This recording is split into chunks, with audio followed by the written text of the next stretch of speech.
السلام علیکم ورحمۃ اللہ وبرکاتہ. نحمده ونصلي على رسوله الكريم. اما بعد فاعوذ باللہ من الشیطان الرجیم. بسم اللہ الرحمن الرحیم. رب اشرح لي صدری ويسر لي امری واحلل عقدۃ من لسانی یفقهوا قولی. اعوذ باللہ من الشیطان الرجیم. عدد خلقه ورضا نفسه وزنة عرشه ومداد کلماته. پاک ہے اللہ اور اس کی تعریف ہے اس کی مخلوق کی تعداد کے برابر، اس کی ذات کی رضا کے برابر، اس کے عرش کے وزن اور اس کے کلمات کی سیاہی کے برابر. سبحان اللہ عدد ما خلق، سبحان اللہ ملء ما خلق، سبحان اللہ عدد ما فی الارض والسماء، سبحان اللہ ملء ما فی السماء والارض، سبحان اللہ ملء ما خلق، سبحان اللہ عدد ما احصى کتابہ، وسبحان اللہ ملء کل شیء والحمد للہ مثل ذلک. میں اللہ کی پاکیزگی بیان کرتی ہوں، میں اللہ کی تسبیح کرتی ہوں اس کی مخلوق کی گنتی کے برابر. میں اللہ کی پاکیزگی بیان کرتی ہوں جس سے اس کی تمام مخلوقات بھر جائیں. میں اللہ کی پاکیزگی بیان کرتی ہوں ان چیزوں کی گنتی کے برابر جو آسمان و زمین میں ہیں. میں اللہ کی اتنی پاکیزگی بیان کرتی ہوں جس سے وہ چیزیں بھر جائیں جو آسمان و زمین میں ہیں. میں اللہ کی اتنی پاکیزگی بیان کرتی ہوں جس سے اس کی مخلوقات بھر جائیں. میں اللہ کی پاکیزگی بیان کرتی ہوں ان چیزوں کی گنتی کے برابر جس نے ان کو اپنی کتاب میں شمار کیا ہے اور جس سے ہر چیز بھر جائے. اور اسی طرح اللہ کی تعریف. معزز خواتین، زندگی گزارنے کے دو رویے ہوتے ہیں. ایک رویہ ہے شکر گزاری کا اور ایک ہے ناشکری کا. رسول اللہ صلی اللہ علیہ وسلم نے فرمایا کہ میں نے عورتوں کی اکثریت کو جہنم میں دیکھا ہے. جب پوچھا گیا کہ کیوں، تو فرمایا کیونکہ وہ نمبر 1 اپنے شوہر کی ناشکری کرتی ہیں اور نمبر 2 زبان کا غلط استعمال کرتی ہیں. ناشکری کا رویہ خواہ وہ انسانوں کے خلاف ہو یا رب کائنات کے خلاف، یہ انسان کے اپنے ہی لیے نقصان دہ ہے. اس دنیا میں 2 طرح کے لوگ پائے جاتے ہیں. ایک وہ جو دوسروں کے احسان کو مانتے ہیں، جو دوسروں کی کوشش اور محنت کی قدر کرتے ہیں، اور دوسرے وہ جو کسی بات پر بھی راضی نہیں ہوتے، کسی چیز پر بھی خوش نہیں ہوتے. ان کی زندگی میں خوشی نام کی کوئی چیز نہیں ہوتی. یہ 2 مختلف انداز زندگی ہیں، یہ 2 مختلف طریقہ ہے زندگی ہے. ہمیں سوچنا چاہیے کہ ہم کون سا طریقہ اختیار کیے ہوئے ہیں. کیا ہم اللہ کے شکر گزار ہیں؟ کیا ہم بندوں کے شکر گزار ہیں؟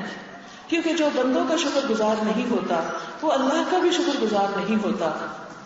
عام طور پر ہم یہ سمجھتے ہیں کہ شاید شکر گزاری دوسرے انسان کو کچھ فائدہ دے گی، لیکن حقیقت یہ ہے کہ شکر گزار ہونا خود ہمیں کو فائدہ دیتا ہے.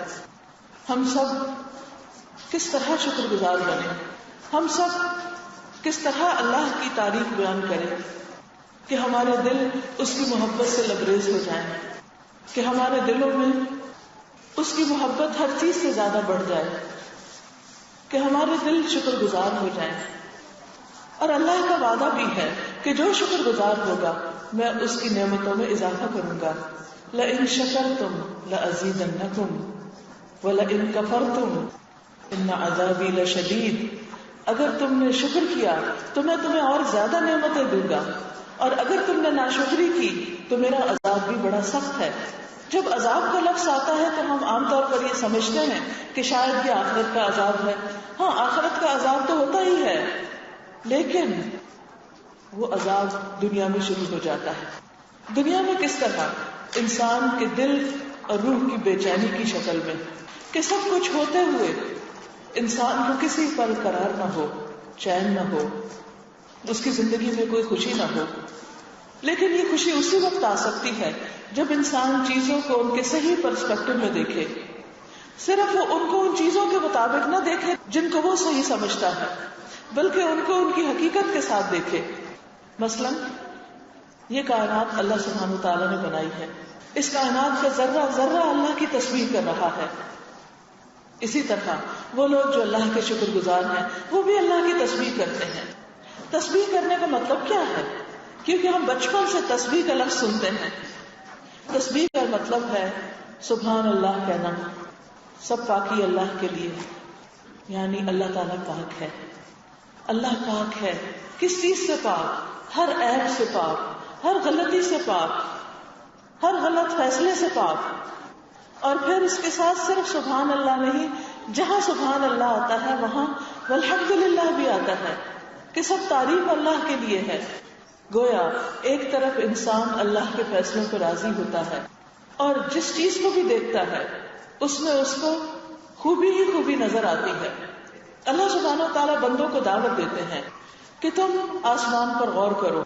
ما تری فی خلق الرحمن من تفاوت فارجع البصر هل تری من فطور ثم ارجع البصر مرتين ثم ارجع البصر مرتين ينقلب إليك البصر خاسئا وهو حسير.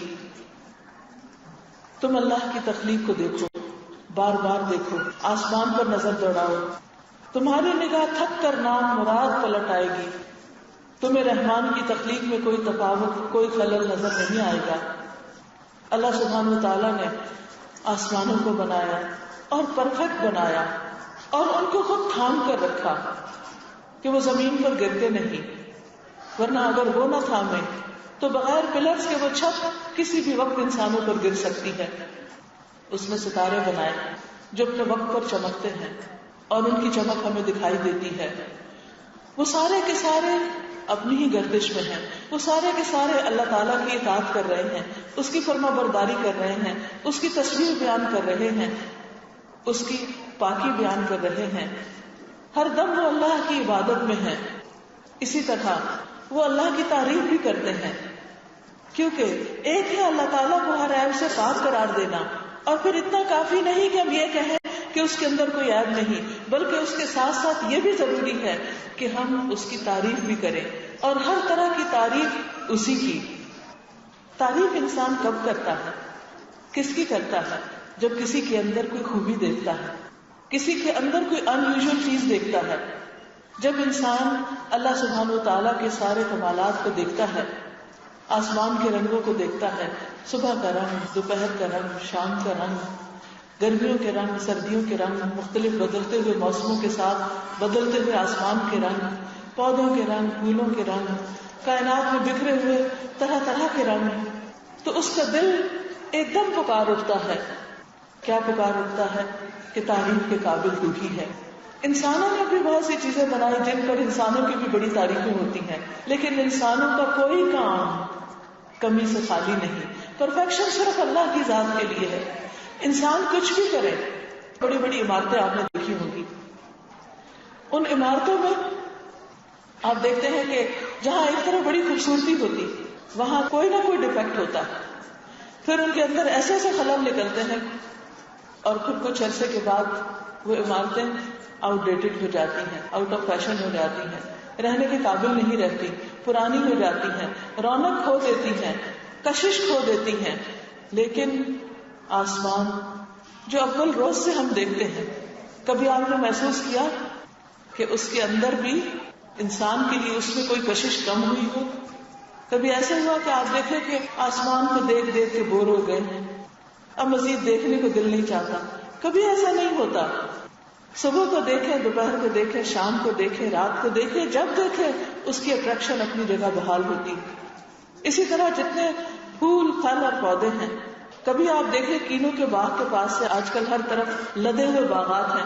کبھی آپ یہ کہہ سکتے ہیں ہاں پہلے بھی دیکھا ہوا، اب ان کو کیا دیکھنا؟ کیا ان کی کشش ختم ہو جاتی ہے؟ کبھی بھی نہیں. انسانوں کی بنائی ہوئی چیزوں کے اندر کشش ختم ہو جاتی ہے، لیکن اللہ کی بنائی ہوئی چیزوں میں کشش ختم نہیں ہوتی. اور بار بار دیکھنے پر بھی نگاہ تھکتی نہیں، ان کو دیکھ کر ایک سکون کا احساس ہوتا ہے. آسمان کو دیکھیں، ستاروں کو دیکھیں، درختوں کو دیکھیں، پھولوں کو دیکھیں، پھلوں کو دیکھیں، اس کی بنائی ہوئی کائنات کو دیکھیں، حتیٰ کہ وسیع صحراؤں کو دیکھیں جہاں ریت کے سوا کچھ نہیں ہوتا، لیکن ان کا حسن بھی آپ کو اپنی طرف متوجہ کرتا ہے. اللہ تعالیٰ نے جو کچھ بھی بنایا ہے، جہاں بھی بنایا ہے، بہت ہی خوبصورت بنایا ہے.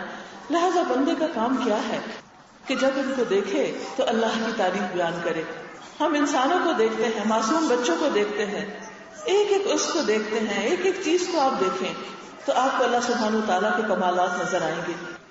لیکن ایک دوسرا رویہ بھی ہوتا ہے، اور وہ یہ کہ انسان کو کائنات کی خوبصورتی نظر نہیں آتی کیونکہ اس کی اپنی آنکھ میں حسن نہیں. وہ حسن ہر طرف بکھرا ہوا ہے، وہ نور ہر طرف پھیلا ہوا ہے، لیکن اس کی اپنی آنکھ کا نور نہیں، اس کے دل میں نور نہیں. تو جس نگاہ میں نور نہیں ہوتا، جس نگاہ میں روشنی نہیں، جس دل میں روشنی نہیں، اسے باہر کہیں کچھ نظر نہیں آتا اور کچھ اچھا نظر نہیں آتا. اندھیرے میں سارا حسن چھپا ہوا ہے. تو دل کے یہ اندھیرے دور ہوں گے تو رب کائنات کی ساری عظمت سامنے آئے گی اور پھر بے اختیار اس کی تعریف پکار اٹھیں گے. جب انسان ان چیزوں کے اندر اللہ تعالیٰ کی خوبی اور کمال کو دیکھتا ہے تو لازماً اس کے دل کے اندر اللہ کی محبت پیدا ہوتی ہے. جب اللہ کی محبت پیدا ہوتی ہے اور اللہ کی عظمت دل میں آتی ہے اور اللہ پر یقین اور اعتماد بڑھتا ہے تو پھر انسان کی زبان سے اللہ کی پروقت تعریف نکلتی ہے. سبحان اللہ و بحمدہ، سبحان اللہ العظیم، سبحان اللہ والحمد للہ ولا الہ الا اللہ واللہ اکبر ولا حول ولا قوۃ الا باللہ لا الہ الا اللہ. پھر اس کی زبان پر اللہ کا ذکر خود بخود وارد ہو جاتا ہے، پھر کسی کو یاد دہانے کی بھی ضرورت نہیں رہتی. لیکن جب ہماری نگاہ کام نہیں کرتی، جب وہ کائنات میں پھیلے ہوئے اللہ کے کمالات کو نہیں دیکھتی تو پھر ہمیں کیا نظر آتا ہے؟ ہر چیز کے اندر خامیاں نظر آتی ہیں، ہماری سوچ بھی منفی ہو جاتی ہے اور اللہ کی تعریف کی بجائے پھر اللہ کے فیصلے اور اللہ کی چیزوں پر اعتراض ہونے لگتے ہیں. یہ ایسے کیوں بنایا، یہ ایسے کیوں ہے، یہ چیز کیوں ہے. اچھی چیزیں پھر کم نظر آتی ہیں اور خراب چیزیں زیادہ نظر آتی ہیں. نتیجتاً نہ زبان سے ذکر نکلتا ہے، نہ دل اللہ کو یاد کرتا ہے، اور نہ ہماری زبان سے پھر شکر کے کلمات ادا ہوتے ہیں، اور دل کے اندر بھی ایک مایوسی اور ایک غم کی کیفیت ہوتی ہے، اور زندگی میں کوئی سپارک نہیں ہوتا، کوئی رونق نہیں ہوتی، کوئی خوشی نہیں ہوتی، کوئی امنگ نہیں ہوتی. خود اپنے لیے بھی بوجھ، ڈپریشن کا شکار، دوسروں کے لیے بھی ایک بوجھ. نہ اپنی ترقی کے لیے کچھ کرتے ہیں اور نہ دوسروں کے کچھ کام آتے ہیں.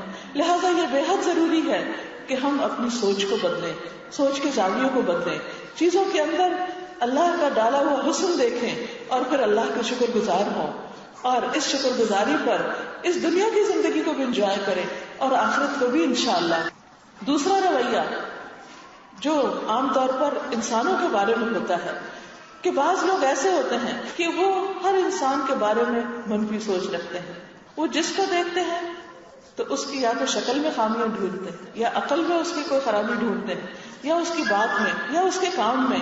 ان کو دوسروں کے اندر کوئی بھلائی نظر آتی ہی نہیں، وہ ہر ایک کے اندر کوئی نہ کوئی خامی تلاش کر لیتے ہیں. یہی وجہ ہے کہ آپ نے دیکھا ہوگا کہ بعض لوگوں کے پاس جب آپ بیٹھتے ہیں تو یا تو وہ دوسروں کی شکل پہ بات کر رہے ہوتے ہیں، فلاں کا ناک ایسے ہے، فلاں کے بال ایسے ہیں، فلاں کا رنگ ایسا ہے، اس کا قد ایسا ہے، اس کی فزیک ایسے ہے، اس کو تو کپڑے پہننے کا ڈھنگ نہیں، اس کا لباس ایسا ہے، اس کو تو پکانے کا ڈھنگ نہیں، اس کی تو چال ایسی ہے. وہ ہر وقت ان کی صرف خامیاں دیکھتے ہیں.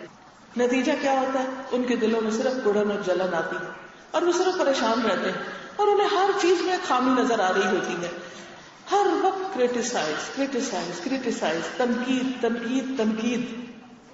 اب جب یہ تنقیدی ذہن بن جاتا ہے اور انسان ہر ایک کے اوپر تنقید کر رہا ہوتا ہے تو ایسے لوگوں سے سب بھاگنے لگتے ہیں، کوئی ان کی طرف نہیں جاتا. پھر ہم کہتے ہیں کہ دوسروں میں خامی ہے، وہ خراب ہے جو ہم سے بھاگ رہے ہیں، ہم اپنی جگہ پرفیکٹ ہیں، اور اپنی عقل پہ ناز کرتے کہ دیکھو مجھے ہر ایک پر کتنی تنقید کرنی آتی، میں تو اس کو بھی سیدھا کر دوں گی اور میں اس کو اپنے جوتے کی نوک پہ نہیں رکھتی، اور فلاں ایسا ہے اور فلاں ایسا ہے. تکبر بھرے ایسے ایسے جملے بولتے ہیں کہ جن کی کوئی انتہا ہی نہیں. ایک مرتبہ نبی صلی اللہ علیہ وسلم نے لوگوں کو یہ تلقین کی کہ لوگوں تکبر سے بچنا. تو کسی نے آپ سے پوچھا کہ اگر کسی کے جوتے میں 2 تسمے ہوں، یعنی زیادہ اچھا جوتا ہو، ہم نے دیکھا نا ایک تسمہ تو بند کرنے کے لیے ہوتا ہے اور ایک اوپر وہ اس کی بو سے بنی ہوئی ہوتی ہے اور وہ خوبصورتی کے لیے بھی ہوتا ہے، زیادہ قیمتی جوتا ہوگا. تو اگر کوئی شخص ایسا جوتا پہنے تو کیا وہ متکبر ہے؟ آپ نے فرمایا نہیں. پوچھا اگر اس کا لباس اچھا ہے تو کیا وہ تکبر کرنے والا ہے؟ آپ نے فرمایا نہیں. پوچھا اگر اس کے پاس سواری ہے، یعنی جیسے آج کے دور میں اگر کسی کے پاس گاڑی ہے اور عمدہ گاڑی ہے اور اس کو بیٹھ کے خوش ہوتا ہے کہ الحمدللہ کہ اللہ نے مجھے یہ نعمت دی ہے، تو کیا وہ تکبر کر رہا ہے؟ فرمایا نہیں. تو پھر پوچھا کہ تکبر ہے کیا؟ فرمایا غمط الناس وبطر الحق، لوگوں کو حقیر سمجھنا اور حق کا انکار کرنا. جب کوئی سچی بات، اللہ کی بات، دین کی بات، خدا رسول کی بات اس کے پاس آئے تو وہ اس کو قبول نہ کرے، اس کا انکار کر دے، اور اس کے ساتھ ساتھ دوسروں کو اپنے سے حقیر سمجھے. ہم سب کو اپنے دل کا جائزہ لینے کی ضرورت ہے کہ کیا ہمیں دوسروں کے اندر خوبیاں زیادہ نظر آتی ہیں یا خامیاں زیادہ نظر آتی ہیں. ہم سب اپنا اپنا محاسبہ کریں، اپنے اندر کا جائزہ لیں، اور اگر ہمیں دوسروں کے اندر خامیاں زیادہ نظر آتی ہیں، اور بعض اوقات تو صرف اس لیے کہ ہم صرف سامنے کا رخ دیکھتے ہیں، ہمیں نہیں پتا کہ ان کے پیچھے حالات کیا ہیں، وہ کہاں سے آئے ہیں، وہ کہاں سے بلانگ کرتے ہیں، ان کی کنڈیشنز کیا ہیں، نتیجتاً ہم ان کو اپنے سے حقیر سمجھنے لگتے ہیں. اس کے بعد کیا ہوتا ہے؟ جب ہم دوسرے کو اپنے سے کم عقل سمجھتے ہیں، جب دوسرے کو اپنے سے چھوٹا سمجھتے ہیں کسی بھی اعتبار سے، نتیجہ کیا ہوتا ہے؟ پھر ہمیں ان سے کمپلینٹس ہوتی، شکوے ہوتے ہیں، ہمیں ہر بات پر پھر غصہ آنے لگتا ہے، اور پھر ہم لوگوں سے دور بھاگنے لگتے ہیں. اب آپ خود سوچیں، اگر آپ اس رویے کے ساتھ اپنے گھر میں رہ رہے ہیں کہ آپ کو اپنے ماں باپ سے بھی شکایات ہیں، آپ کو اپنے بہن بھائیوں سے بھی شکایات ہے، آپ کو اپنے شوہر سے بھی شکایت ہے، آپ کو اپنے بچے سے بھی شکایت ہے، آپ کو اپنے ہمسائے سے بھی شکایت ہے، آپ کو اپنے ملک کے سیاستدانوں سے بھی شکایت ہے، آپ کو ریلیجس لیڈر سے بھی شکایت ہے، آپ کو دنیا کے ہر بندے سے شکایت ہے، اور آپ ہر وقت یا تو جیسا خود کڑتے ہیں اندر دل جلتا رہتا ہے، یا پھر لوگوں کے ساتھ وہی باتیں کرتے رہتے ہیں. نتیجہ کیا ہوتا ہے؟ کوئی آپ سے بات نہیں کرنا چاہتا، کوئی آپ کی کمپنی میں بیٹھنا نہیں چاہتا، کوئی آپ کے ساتھ رہنا نہیں چاہتا، لوگ آپ سے دور بھاگتے ہیں. ایسے لوگوں سے سب دور بھاگتے ہیں. پھر ایسے لوگ تنہائی کا شکار ہوتے ہیں. پھر ان کو شکایت ہوتی کوئی ہمیں پوچھتا نہیں، پھر ان کو شکایت ہوتی ہمارے بچے ہمیں نہیں پوچھتے، پھر وہ اکیلے بیٹھ کے روتے ہیں کہ ہمارے بچوں کا ہمارا کوئی خیال نہیں. پھر انہیں شوہر سے شکایت ہوتی کہ وہ ہمارا خیال نہیں رکھتا، پھر انہیں اوروں سے شکایت ہوتی. نتیجہ کیا ہوتا ہے؟ کڑھن، جلن، دکھ، درد، تکلیف، بیماریاں ایک کے بعد ایک، اور یہ زندگی حرام ہو کر رہ جاتی. پھر اس کے بعد ایک اور چیز ہم لوگوں کے ساتھ کیا کرتے ہیں، اگر کسی کے اندر کوئی خوبی نظر بھی آتی ہے تو پھر ہم اس کو بس صرف کمپیریزن کے لیے رکھ لیتے ہیں. بس کسی کے بچے میں کوئی چیز اچھی نظر آئی، پھر سارا وقت بچوں کو تانے دیں گے، وہ تمہارا کزن تو یہ پڑھ رہا ہے، تم کیا کر رہے ہو، تم آوارہ پھر رہے ہو، وہ تمہارا دوست دیکھو کیا بن گیا اور تم کیا بنے، وہ تمہارا خالو اور چچا اور ماموں کیا تھا اور تم کیا ہو. ایسی منفی باتوں سے بچے کیا کرتے ہیں؟ وہ ایک نہیں سننا چاہتے، وہ بہرے بن جاتے ہیں، بے حس ہو جاتے ہیں. ہم دن رات ان کو ڈسکریج کرتے رہتے ہیں، ان کا کانفیڈنس ختم ہو جاتا ہے، وہ زندگی میں کچھ کرنے کے قابل نہیں رہتے، وہ کسی کو منہ دکھانے کے قابل نہیں رہتے، وہ اندر ہی اندر کٹتے اور گھٹتے رہتے ہیں. نتیجتاً نشے کا شکار ہو جاتے ہیں. وہ پناہ ڈھونڈتے تو کہاں، نشے میں جا کے ڈھونڈتے ہیں، کیونکہ ان کو کہیں سے بھی کوئی تعریف نہیں ملتی، ان کو کوئی اپریسیشن نہیں ملتی. خرابی کہاں سے آئی؟ ہمارے رویوں سے آئی، ہمارے اخلاق سے آئی، اور ماؤں کا اس میں بہت بڑا رول ہے. اکثر نوجوان بچوں کو ماں باپ سے شکایت ہوتی ہے. ٹھیک ہے، اس میں ان کی نوجوانی کا بھی کچھ ہاتھ ہوتا ہے کہ ان کی سوچ ڈفرینٹ ہوتی ہے، لیکن اس میں کچھ ماں باپ کا بھی قصور ہوتا ہے. ہم سمجھ لیتے ہیں ہم ماں باپ ہیں، عزت اور احترام کے لائق ہیں، ہم جھوٹ بولیں تو بھی بچے ہماری عزت کریں، ہم غلط کام کریں تو بھی بچے ہماری عزت کریں. نہیں، بچے جب باشعور ہو جاتے ہیں تو وہ ہماری غلط باتوں پہ ہماری عزت نہیں کر سکتے. ہم صرف ماں باپ ہونے کی دھمکی نہیں دے سکتے، ہم صرف ماں باپ ہوتے ہوئے ڈیمانڈ نہیں کر سکتے. بہت ضروری ہے کہ ہم ماں باپ اپنے رویوں پر غور کریں کہ ہم کیا کر رہے ہیں، اور لوگوں میں کمپیرزن چھوڑ دیں. اس طرح کے کمپیرزن سے زندگی حرام ہو جاتی ہے. مثلا بعض اوقات ہم اپنے شوہر کا اپنے دوسرے کسی اس کے بہن بھائی سے کمپیرزن، یا خاندان میں کوئی اور جو لوگ ہیں دوسرے کپلز کے ساتھ کمپیرزن کرنے لگتے ہیں، اور پھر ان کا سوچ سوچ کے ہم غمگین ہوتے رہتے ہیں کہ فلاں تو اپنے بچوں کا اتنا خیال رکھتا ہے، فلاں اتنا کما کے لاتا ہے، فلاں تو اپنی بیوی کو حج پر لے گیا ہے، فلاں نے تو ایسا اور ایسا گھر میں فرنیچر ڈلوا کے دیا ہے، اور ہمارا شوہر تو کچھ بھی نہیں کرتا. اور ہمیں اس وقت یہ بھول جاتا ہے کہ جو کچھ وہ کرتا ہے ہو سکتا ہے وہ کسی دوسرے کو شوہر نہ کرتا ہو. اسی لیے کہتے ہیں کہ دنیا کے معاملے میں اپنے سے نیچے والوں کو دیکھو اور دین کے معاملے میں اپنے سے اوپر والوں کو دیکھو, تب شکر گزاری آئے گی. لہذا اگر ہم چاہتے ہیں خوشحال زندگی تو ہمیں کرٹیسائزنگ چھوڑنی ہوگی. کریٹیک نہیں بننے کے لیے ہم کو کہا گیا. لست علیہم بمسیطر, اللہ نے ہمیں کسی پر مسلط نہیں کیا. ہمارا فرض ہے انما انت مذکر, کہ آپ کسی کو اچھی سی بات بتا دیں, نصیحت کر دیں, سمجھا دیں, لیکن سر پہ سوار نہ ہو. خود اپنے بچوں کے سر پہ بھی سوار ہونے کی ضرورت نہیں. ان کو بھی تبلیغ کرنے, ان کو بھی سمجھانے میں حکمت سے کام لیں, لیکن کسی کے پیچھے نہ پڑیں اور لوگوں میں مقابلہ نہ کریں, نہ اپنے بچوں کا کسی سے کریں. مثلا بعض بچے ہو سکتا ہے کہ آپ کو اللہ تعالیٰ نے اسپیشل بچے دیے ہوں, اسپیشل دونوں اعتبار سے. بعض اسپیشل بچے ایسے ہوتے ہیں جن کی ذہنی ترقی اتنی نہیں ہوتی, اسپیشل کیسز کے وہ بول نہیں صحیح سکتے, دوسرے بچوں کے ساتھ برابر کا پڑھ نہیں سکتے, یا کوئی اور. ایسے میں بعض اوقات مائیں رو رو کر اپنے آپ کو گلا دیتی اور ہر بات میں کمپیریزن کر رہی ہوتی ہیں کہ وہ اس کے ساتھ کے فلاں فلاں بچے جو ہیں وہ اتنا آگے نکل گئے اور یہ تو کچھ بھی نہیں کر رہا اور یہ تو پیچھے رہ گیا اور پتہ نہیں اس کا کیا بنے گا. ایک بات سوچ لیجئے کہ یہ اللہ کا فیصلہ تھا کہ اس نے آپ کو چنا, آپ کی گود کو چنا اس اسپیشل بچے کے لیے, کیونکہ وہ بھی اللہ کی کریشن کا ایک انداز ہے, وہ بھی اللہ کی تخلیق ہے. اس نے ایسے بچے پیدا کرنے تھے, اس نے کیے اور آپ کی گود میں دے دیے. آپ اس کو اللہ کی امانت سمجھ کے پال رہے ہیں. اگر بڑے ہو کر بھی آپ کو اس کو ایک خاص طریقے سے ریز کرنا پڑ رہا ہے تو ناراض نہ ہو اللہ سے. آپ سوچے اچھا اللہ نے مجھے چنا اپنی اس تخلیق کے لیے. اسی طرح کچھ اور طرح کے بہت ہائیلی انٹیلیجنٹ بچے بھی اسپیشل ہوتے ہیں, ان کی نیڈز بھی ٹوٹلی ڈفرنٹ ہوتی ہیں. وہ عام میڈیاکر بچوں سے مختلف ہوتے ہیں, وہ بھی اپنے ماں باپ کو بعض اوقات بہت تنگ کرتے ہیں اور پریشان کرتے ہیں, ان کی ڈیمانڈ بھی بہت زیادہ ہوتی ہیں. اس پر بھی ہمیں صبر سے کام لینے کی ضرورت ہے. اللہ نے ماں کے قدموں میں اس لیے نہیں جنت رکھی کہ بس وہ صرف پیدا کر دے اور چھوڑ دے. جو بچوں کی تربیت میں صبر اور برداشت سے جتنا جتنا وہ کام لیتی ہے وہ سارا کچھ ماں کے لیے اجر لکھا جاتا ہے.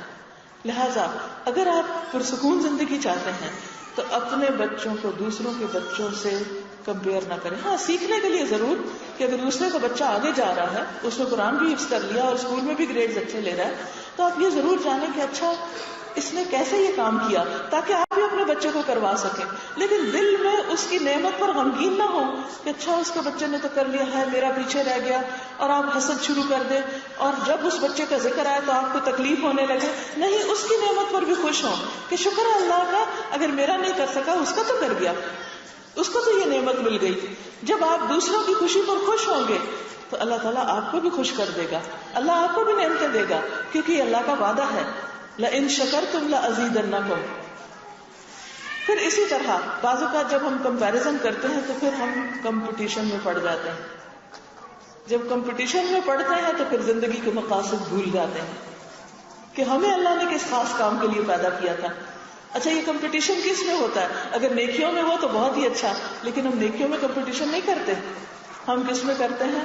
کپڑوں میں کرتے ہیں, گھروں میں کرتے ہیں, فرنیچرز میں کرتے ہیں, اور ضرورت کی چیزوں میں, دنیا کی چیزوں میں کرتے ہیں, لیکن آخرت کے بارے میں نہیں کرتے. نیکیوں میں آگے نکلنے کے لیے کمپٹیشن نہیں کرتے. حالانکہ ہمیں کیا حکم دیا گیا تھا؟ فاستبقوا الخیرات. جب ہم دنیا میں کمپٹیشن شروع کرتے ہیں, انہیلدی کمپٹیشن جب شروع ہوتا ہے کہ اچھا اس نے یہ کپڑا پہن لیا, یہ ڈیزائن پہن لیا, میں بھی پہن کے چھوڑوں گی. اب پیسے نہیں ہیں, اب پیسے حاصل کرنے کے لیے ایک اور جدوجہد شروع ہو گئی. اب وہ پیسے ہاتھ آ گئے, پھر وہ چیز خرید کے پھر ہم پہنتے ہیں, رکھتے ہیں, پھر ہم ٹھنڈے ہوتے ہیں. لیکن آپ خود سوچئے کہ صرف اس ایک خواہش کو پورا کرنے کے لیے آپ نے کیا کچھ گنوایا. ہو سکتا ہے آپ نے اپنے بچوں کا وقت چرایا ہو. بچوں کا وقت چرانے سے مطلب یہ کہ جو ٹائم آپ کو ان کو دینا چاہیے تھا اس کام میں آپ پیسے کمانے میں لگے رہے. آپ سمجھتے ہیں کہ بچوں کو صرف پیسے دے کر آپ خوش کر دیں گے اور ان کی ساری ضروریات پوری ہو جائیں گی؟ نہیں. جو وقت آپ کو ان کو دینا ہے وہ آپ ہی کو دینا ہے. جو محبت آپ سے ان کو مل سکتی ہے وہ دنیا کی کسی دوسری چیز سے نہیں مل سکتی. پھر اسی طرح جب ہم کمپٹیشن کرنے لگتے ہیں تو پھر ایک اور چیز ہمارے اندر پیدا ہو جاتی ہے, اور وہ حسرتیں جو کہیں ختم نہیں ہوتی. جتنا بھی ہم کمپیٹ کر لیں, جب ہم ایک نقطے پہ پہنچتے ہیں تو پھر اگلا شروع ہو جاتا ہے, پھر اس سے اگلا شروع ہو جاتا ہے. کہیں بھی ختم نہیں ہوتا. قرآن پاک میں اللہ تعالیٰ فرماتے ہیں الہاکم التکاثر حتی زرتم المقابر کلا سوف تعلمون ثم کلا سوف تعلمون. الہاکم التکاثر، یہ کثرت حاصل کرنے کی خواہش نے تمہیں غفلت میں ڈال دیا. پھر ہم آخرت کے بارے میں غفلت میں پڑ جاتے ہیں، اور جب کوئی اپنی آخرت کو بھول جاتا ہے، اس اصل گھر کو بھول جاتا ہے، اس منزل کو بھول جاتا ہے، تو پھر اس کے پاس کچھ بھی نہیں رہتا. پھر وہ اپنے وقت کا صحیح استعمال نہیں کر سکتا. لہٰذا ہم سب اپنا جائزہ لیں کہ ہم کس چیز کے لیے دوڑ رہے ہیں، کیونکہ ہر شخص دوڑ رہا ہے اور ہر شخص کا قبلہ کچھ مختلف ہے اور ہر شخص مختلف چیزوں کے لیے دوڑ رہا ہے. ہماری خواہشات کیا ہیں، ڈیزائرز کیا ہیں، ہماری نیڈز کیا ہیں، ہم کیا چاہتے ہیں، ہم کس چیز کا شوق رکھتے ہیں، اور اس شوق کی برت کیا ہے، اور اس کے لیے ہمیں قربانیاں کیا کرنی پڑ رہی ہیں. کہیں ایسا تو نہیں کہ ہم اپنی دنیا اور آخرت دونوں کو قربان کر کے اپنے شوق پورے کر رہے ہوں اور پھر اینڈ آف دا ڈے آخرت میں کوئی بھی چیز ہاتھ میں نہ آئے، کچھ بھی باقی نہ رہے، کچھ بھی حاصل نہ ہو. لہٰذا ہم سب کو اپنا اپنا جائزہ لینا ہے، ہم سب کو اپنے بارے میں سوچنا ہے ہمیں کیا کرنا ہے، ہم کہاں کھڑے ہیں اور ہمیں کس رخ پر جانا ہے. جنت اللہ تعالیٰ کی بہترین بستی ہے، اسے ان لوگوں سے بسایا جائے گا کہ جو اللہ کے پسندیدہ ہوں گے اور جن پر اللہ کی رحمت ہو جائے گی. لہذا ہم سب کو ان چیزوں کی طرف بڑھنے اور ان چیزوں کی طرف دوڑنے کی ضرورت ہے جو ہمیں اللہ کی رحمت سے قریب کر دیں، جو ہمیں اللہ کی رضا کے قریب کر دیں، جو ہمیں اس کا قرب عطا کرے. وہ کیا چیز ہے؟ وہ کون سی چیز ہے؟ وہ کون سی چیز ہے کہ جس سے ہم اللہ کے قریب ہو سکتے ہیں؟ وہ کون سے پسندیدہ کام ہیں جنہیں کرنے سے ہم واقعی اس کی رضا پا سکتے ہیں؟ چند ایک کا ذکر میں آج کروں گی. سب سے پہلی چیز، جیسے آپ صلی اللہ علیہ وسلم نے اپنے ایک صحابی کو نصیحت کی تھی کہ تمہاری زبان ہمیشہ اللہ کے ذکر سے تر رہے، ہمیشہ اللہ کے ذکر سے تر رہے، کہیں پر بھی ہوں اللہ کو یاد کرتے رہے. اور اللہ کو یاد کرنے کے لیے بہترین چیز کیا ہے؟ جیسے تسبیح ہے. جیسے تسبیح یہ اللہ کی شکر گزاری کا زبانی اظہار ہے، اقرار ہے. کون سی تسبیح کریں؟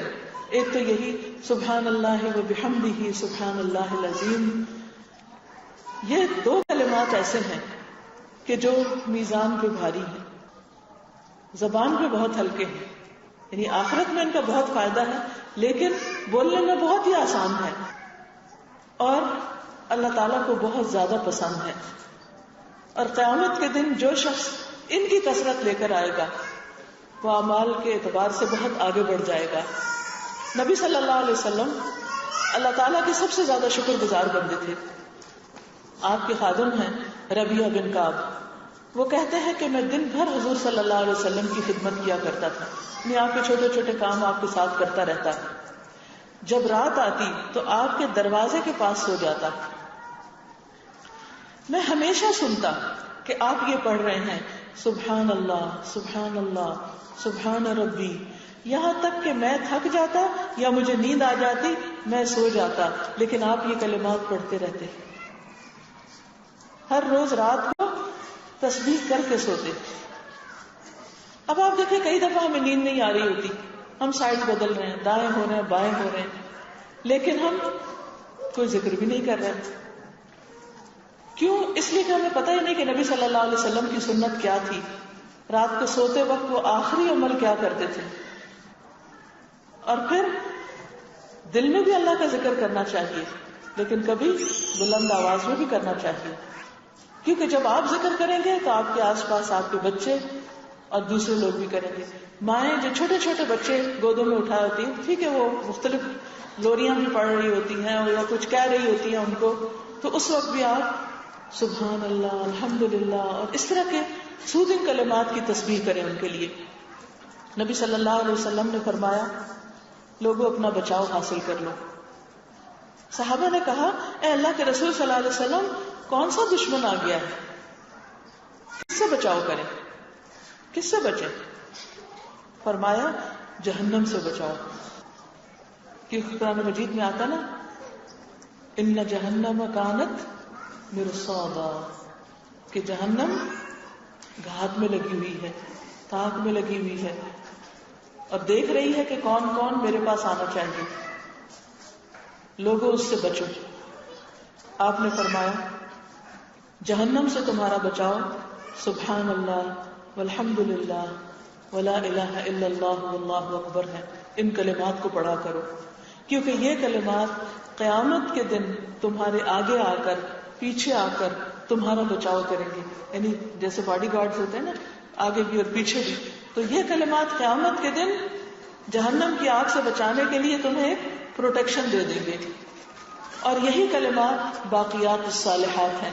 قرآن مجید میں آتا ہے نا المال والبنون زینۃ الحیات الدنیا والباقیات الصالحات خیر عند ربک ثوابا وخیر املا، مال اور بیٹے تو دنیا کی زندگی کی رونق، لیکن باقی رہنے والی نیکی کون سی ہے؟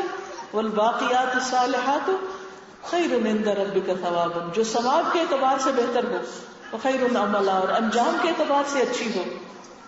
اس کی وضاحت نبی صلی اللہ علیہ وسلم نے خود فرما دی کہ وہ کیا ہے، یہ کلمات ہیں سبحان اللہ والحمد للہ ولا الہ الا اللہ واللہ اکبر۔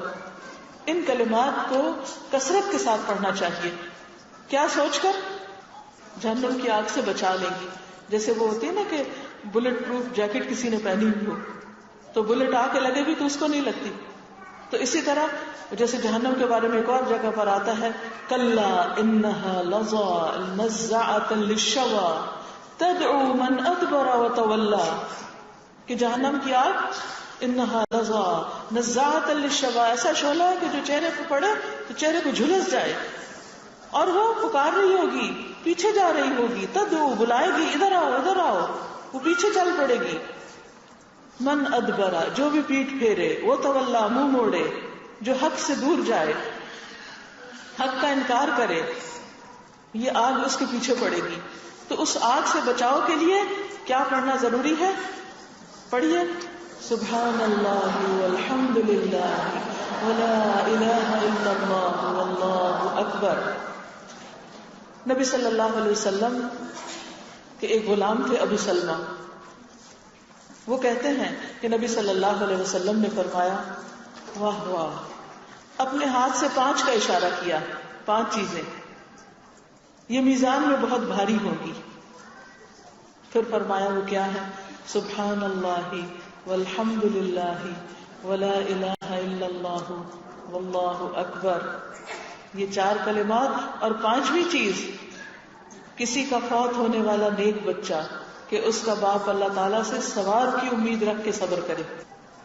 بعض اوقات ہم خوش ہوتے ہیں کہ ہم نے بچوں کو پالا بڑا کیا، وہ ہمارے لیے صدقہ جاریہ ہوں گے۔ ایک مرتبہ کسی کے گھر میں اسی طرح درس دے رہی تھی، صدقہ جاریہ پہ بات ہو رہی تھی، تو ایک خاتون رونے لگی کہ میرا تو جوان بچہ فوت ہو گیا، میرے لیے کون صدقہ جاریہ ہوگا، میرے پیچھے کون ہوگا جو میرے لیے دعائیں کرے۔ تو واقعی میں سوچ میں پڑ گئی، لیکن اللہ تعالیٰ نے کسی کو بھی محروم نہیں رکھا۔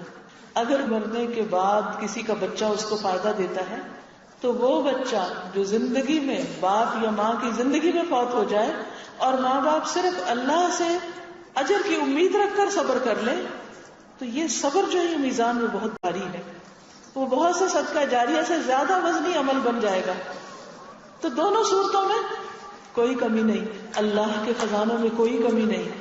یہ کمی ہمارے اندر ہے کہ ہم اس کی رحمت کو پانے کے لیے تڑپتے نہیں، کوشش نہیں کرتے۔ پھر اسی طرح آپ دیکھیے ایک اور حدیث میں آتا ہے کہ صحابہ کہتے ہیں کہ ایک مرتبہ ہم لوگ نبی صلی اللہ علیہ وسلم کے پاس بیٹھے ہوئے تھے کہ ایک دیہاتی آدمی آیا، بدو تھا، جس نے بڑا قیمتی جبہ پہن رکھا تھا، اس پر دیباج اور ریشم کے بٹن لگے ہوئے تھے۔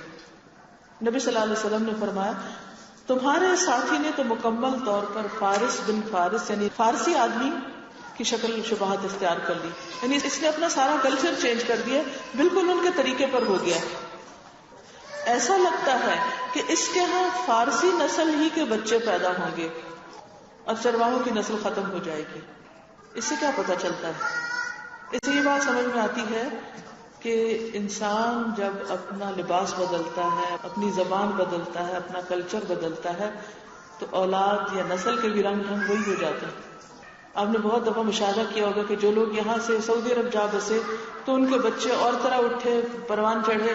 جو انگلینڈ چلے گئے یا امریکہ چلے گئے، ان کے بچوں نے جب وہی کا لباس پہنا، وہی کی زبان بولی، تو وہ یہاں آ کے بالکل اجنبی ہو جاتے ہیں. یوں لگتا ہے کہ ماں باپ یا نانی دادی جو ہیں وہ ان کے کچھ نہیں لگتے، لیکن وہ نسل ہی بدل کر رہ گئی. تو آپ نے کہا کہ جو کچھ تم کر رہے ہو اس کا اثر صرف تم پر نہیں، تمہاری اولاد پر بھی ہوگا. ہم عام طور پر سمجھتے ہیں کہ ہم بچوں کو کسی اسلامی اسکول میں بھیج دیں گے تو اسلامی ہو جائیں گے. اچھی بات ہے، بہت کچھ سیکھ آئیں گے وہاں سے، بہت سی دعائیں یاد کرائیں گے، بہت سے ذکر اذکار، نماز، قرآن، دین کی تعلیم، علم ہو جائے گا. لیکن آپ کو معلوم ہے کہ وہ عمل کہاں سے سیکھیں گے؟ وہ عمل آپ سے سیکھیں گے. وہ آپ کو آئیڈیالائز کریں گے. آپ کی زندگی ان کے سامنے ایک نمونہ ہے، خواہ وہ اچھا ہو یا برا ہو. جو آپ کریں گے وہ وہی کریں گے. لہذا ہم میں سے ہر ایک کو بہت کانشیسلی زندگی بسر کرنی ہے کہ جب ہم بچوں کے سامنے کیا کہیں بھی اکیلے میں بھی کسی کے ساتھ بھی بولیں تو اپنے بولنے کو بھی واچ کریں کہ ہم کیسے بول رہے ہیں، کیا بول رہے ہیں. تو بچے وہی سیکھ رہے ہیں. ہم چیخیں چلائیں گے تو بچے بھی چیخ چلا کے بات کریں گے. ہم کسی کے ساتھ اوئے کر کے بولیں گے یا بدتمیزی سے بات کریں گے تو بچے بھی ویسے ہی بات کریں گے. ہم جس کی عزت اور ادب اور احترام کریں گے بچے بھی اس کی عزت احترام کریں گے. لہذا جو کچھ ہم ہیں، بچے ہمارا ریفلیکشن ہوتے ہیں. بہت سے لوگ سوال کرتے ہیں ہم بچوں کی تربیت کیسے کریں؟ تو میں ہمیشہ یہ کہتی ہوں کہ ان کی تربیت کے لیے اپنی تربیت کر لیں. اگر آپ کی تربیت ہوگی تو آپ کے بچوں کی خود بخود ہوگی، وہ دیکھ کر ہی آپ جیسے بن جائیں گے. لیکن اگر آپ کی تربیت نہیں ہوئی تو بچوں کی تربیت بہت مشکل کام ہے. وہ کچھ چیزیں تو آس پاس معاشرے ماحول سے سیکھ لیں گے، لیکن ان کی رگ و پے میں وہی باتیں اتریں گی جو وہ آپ کے عمل میں دیکھیں گے. لہذا جو اچھی خوبیاں آپ چاہتے ہیں کہ آپ کے بچوں میں ہوں وہ آپ اپنے اندر لے آئیں. مثلا آپ چاہتے ہیں کہ بچوں میں محنت کی عادت ہو، پہلے آپ خود محنت کریں. آپ چاہتے ہیں بچے سچ بولیں تو ان کو سچ بول کے دکھائیں. آپ چاہتے ہیں کہ وہ بڑوں کی عزت کریں، آپ اپنے بڑوں کی عزت کریں. اگر ہم اپنے ماں باپ کے ساتھ ایسا سلوک کرتے ہیں کہ ان کو بڑھاپے میں کسی سٹور روم میں ڈال دیں یا کسی بیک روم میں ڈال دیں کہ جہاں ہم نے اس کو بھی سٹور بنا کے رکھا ہوا ہے، تو بچے دیکھ رہے ہیں نا کہ نانی دادی کا کمرہ کیسا ہے. تو بڑے ہو کر وہ یا ان کے بچے اپنی نانی دادی کو پھر کون سا کمرہ دیں گے، کون سی جگہ دیں گے. ہم اگر اپنے بزرگوں کے ساتھ بدتمیزی سے بات کر رہے ہیں تو بچے ان کی عزت نہیں کر سکتے. تو آپ کا عمل ان کو سکھائے گا. اگر آپ بچوں کی تربیت کرنا چاہتے ہیں کہ سچ بولیں تو سب سے پہلے خود سچ کا پورا پورا اہتمام کرنا ہوگا. ایک دم معجزے نہیں ہوتے، آہستہ آہستہ وقت لگتا ہے، لیکن قطرہ قطرہ قطرہ کر کے وہ سیکھتے چلے جاتے ہیں. اور ایک دن آتا ہے کہ پھر آپ کو اپنا لگایا ہوا باغ نظر بھی آنے لگتا ہے، وہ پھل پھول کھلانے لگتا ہے.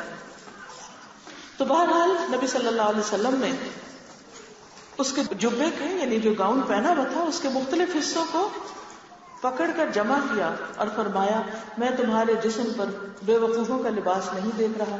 پھر فرمایا اللہ کے نبی نوح علیہ السلام کی وفات کا وقت جب قریب آیا تو انہوں نے اپنے بیٹے سے فرمایا میں تمہیں ایک وصیت کر رہا ہوں جس میں سے میں تمہیں 2 باتوں کا حکم دیتا ہوں اور 2 سے روکتا ہوں. حکم اس بات کا دیتا ہوں کہ لا الہ الا اللہ کا اقرار کرتے رہنا، لا الہ الا اللہ پڑھتے رہنا، کیونکہ اگر 7 آسمان اور 7 زمینوں کو ترازو کے ایک پلڑے میں رکھا جائے اور لا الہ الا اللہ کو دوسرے پلڑے میں، تو لا الہ الا اللہ والا پلڑا جھک جائے گا. اتنا وزنی کلمہ ہے یہ. بعض اوقات کسی کو بتایا جاتا ہے نا کہ اگر آپ کا دل گھبرا رہا ہو یا ڈپریشن ہو رہا ہو تو آپ کثرت سے یہ پڑھیں، کیونکہ ایک حدیث میں اس کا ورد آیا ہے. تو کہتے اچھا، ان کو لگتا ہے جیسے کوئی ان کو ایسے معمولی سی چیز بتا دی گئی. حالانکہ اگر پورے یقین کے ساتھ اور روح کے ساتھ اس کو پڑھیں تو ایسا لگتا ہے کہ جیسے دل کے بند حصے کھلنے لگے ہیں. پڑھیے ذرا، لا الہ الا اللہ، لا الہ الا اللہ، لا الہ الا اللہ، لا الہ الا اللہ، لا الہ الا اللہ، لا الہ الا اللہ. اور آپ کو معلوم ہے کہ لا الہ الا اللہ، اللہ کے سوا کوئی الہ نہیں. آپ اکیلے بیٹھ کے اسی انداز میں کئی دفعہ دہرائیے، زور سے پڑھیے، اور پھر اپنے دل کی حالت دیکھیے، یقیناً اس میں فرق پڑے گا. پھر اسی طرح آپ نے فرمایا کہ اگر ساتوں آسمانوں اور زمینیں ایک کڑے کی شکل اختیار کر لیں، جیسے ایک چوڑی ہوتی، تو لا الہ الا اللہ اس کو بھی توڑ دے گا. اتنا مضبوط چیز بھی کوئی ہو تو لا الہ الا اللہ کی طاقت اس کو بھی توڑ دے گی. ایمان جو ہے یہ بہت بڑی قوت ہے. قرآن پاک میں آتا ہے وَمَن يَكْفُرْ بِالطَّاغُوتِ وَيُؤْمِن بِاللَّهِ فَقَدِ اسْتَمْسَكَ بِالْعُرْوَةِ الْوُثْقَىٰ لَا انفصام لَهَا، کہ جو طاغوت کا انکار کرے، یعنی ایسے سرکشوں کا جیسے شیطان کا اور شیطانی باتوں کا اور شیطان کے ائمہ کا، شیاطینوں کا، جو کوئی انکار کرے، ان کی بات نہ مانے، وَيُؤْمِن بِاللَّهِ، اور اللہ پر اعتماد رکھے، اللہ کی بات مانے، تو کیا ہوگا؟ فَقَدِ اسْتَمْسَكَ بِالْعُرْوَةِ الْوُثْقَىٰ، اللہ پر ایمان اور اللہ پر اعتماد اور توکل اور اللہ کو ایک ماننا ایسی مضبوط چیز ہے، ایسا مضبوط کڑا ہے جس کو کوئی چیز توڑ نہیں سکتی. اگر پوری کائنات بھی مل کر جتنی بھی اس کے اندر پاور ہے اور جتنی بھی چیز ہے اس کو آپ چھوٹا کر کے کڑا بنائیں، تو جو ایک لا الہ الا اللہ سے بنتا ہے کڑا، سچے معنوں میں جو توحید اندر اترتی ہے، انٹرنلائز کرتے ہیں آپ اس کو، وہ ان سب چیزوں کو توڑ دیتا ہے، ساری رکاوٹوں کو دور کر دیتا ہے. لیکن آپ سچے دل سے اس کو پڑھنے والے ہوں، صرف ورد وظیفے کے طور پر نہیں، بلکہ آپ کسی وقت، یعنی کہ جب دل میں کوئی وسوسے آ رہے ہوں، کوئی ڈاؤٹس آ رہے ہوں دین کے بارے میں، یا کوئی چیز دین کی اچھی نہ لگ رہی ہو، نماز پڑھنے کو دل نہ چاہ رہا ہو، یا کوئی ایسی کیفیت اوپر آ رہی ہو، کیونکہ انسان ہیں ہم، اور خواتین کے تو ہارمونل پرابلمز بھی رہتے ہیں اور اندر کی نیچر میں بہت چینج آتے رہتے ہیں. تو جب کبھی ایسی کوئی کیفیت طاری ہو تو فوراً آپ لا الہ الا اللہ، لا الہ الا اللہ، لا الہ الا اللہ، اور جب کہیں لا الہ الا اللہ تو ایک اللہ کا تصور ذہن میں لائے کہ بس اللہ ہی ایک اللہ ہے اور کوئی بھی نہیں ہے الہ، بس وہی دراصل الہ ہے. تو آپ دیکھیں گے کہ آپ کی کیفیت بدلنا شروع ہو جائے گی. اور یہ جن چیزوں کو آپ رکاوٹ سمجھتے ہیں، غم اور دکھ کی چیزیں، وہ بدلنے لگیں گی. حدیث میں آتا ہے کہ حضرت اسماء بنت امیس کو آپ نے کلمات سکھائے تھے، اللہ اللہ ربی لا اشرک بہ شیئا. یہ لا الہ الا اللہ کہنے کا ہی دوسرا انداز ہے کہ اللہ اللہ ہی میرا رب ہے، میں اس کے ساتھ کسی کو شریک نہیں کرتا، کوئی اس جیسا نہیں، کوئی اس کے برابر نہیں.